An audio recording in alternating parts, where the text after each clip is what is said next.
Well, the first game yesterday, I thought we did a really good job against a good arm. We got off to a slow start yesterday and just never really recovered from an emotional standpoint.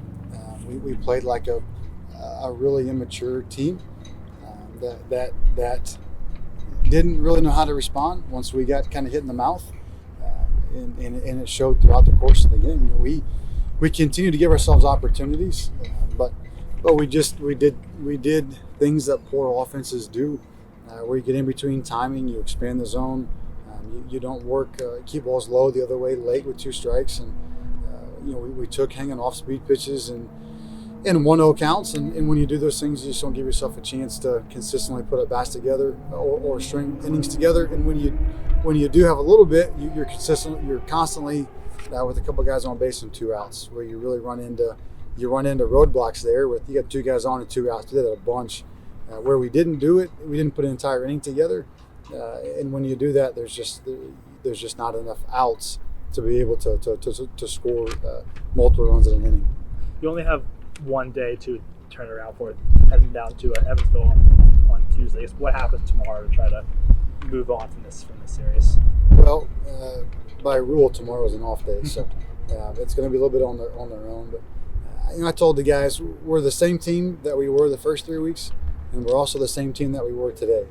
And so you've got the decision to make to follow the roadmap to success or not. And so every team goes through moments in a season. When things are going really well, you think, hey, it's going to go like this forever, but they don't. Right? Every team goes through their ebbs and their flows.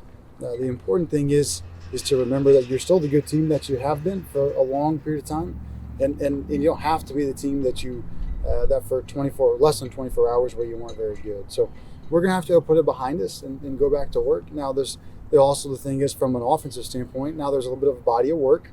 And so you have scouting reports, and you play a team like that, that's a really good team that can really pitch and they execute.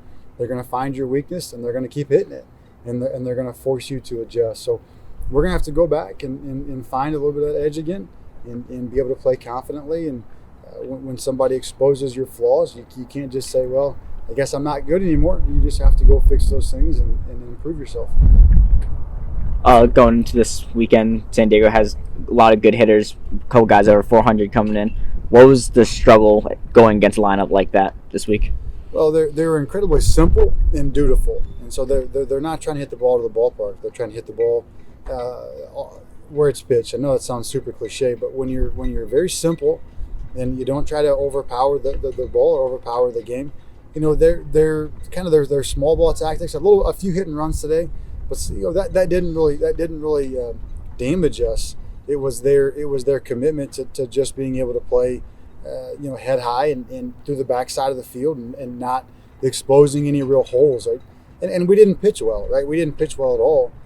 We didn't execute pitches. We didn't execute 2-strike breaking balls. We didn't look at our fastball. We were changing arm slots. We just did a lot of really silly things that young teams that kind of have an emotional moment do, and those things showed themselves.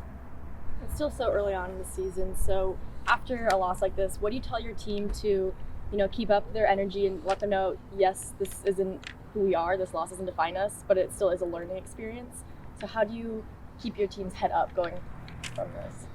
Well, I've always been very honest with them.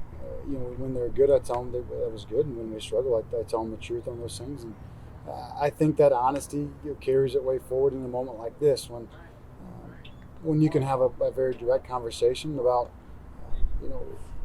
what allowed us to have success are the same things that will allow us to have success. That baseball hasn't changed in 100 and some odd years, and it's not going to change dramatically. So the same things that we did before, we have to do again. And when you don't do those things, you get punished.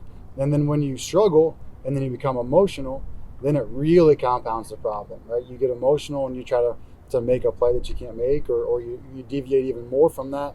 And you can see some of those things in the base running mistakes. Like, those are things that you work on, you practice those things, but you get emotional in a moment and you kind of lose track of yourself, and before you know it, you make a really silly play happen. So just having an honest conversation and being able to get back to the things that we've done. And like I told them, like I've told you guys before, and if we started the season 0-6 or 6-0, I always tell the guys that too. That it doesn't matter as to the journey. So it's a marathon, and we'll just continue to go back to work and do those things. But we'll get back to it, and we'll be fine. You have these moments, and then as a coach, your job is to make sure that they're teaching moments and that they're opportunities to learn, and they don't define who you are as a person. And then you're able to recover from those things. On a much lighter note, Thank you. The Sunday Reds were gone today. I know you're not a fan of those generally. Was there a backstory there? You figured that out, huh? Yes, I know. Yeah. Something you said last year, something like you saw them in your locker and you thought they were kind of like just like a joke or something like that. It was a story you wanted to. Well, the issue is I'm built like a Lego. I'm built like a sack of potatoes, and I didn't think that red made me look good. No, I wasn't necessarily a huge fan of the all red, and I know they're popular in those things. And I'm not I'm in no way like a fashion aficionado.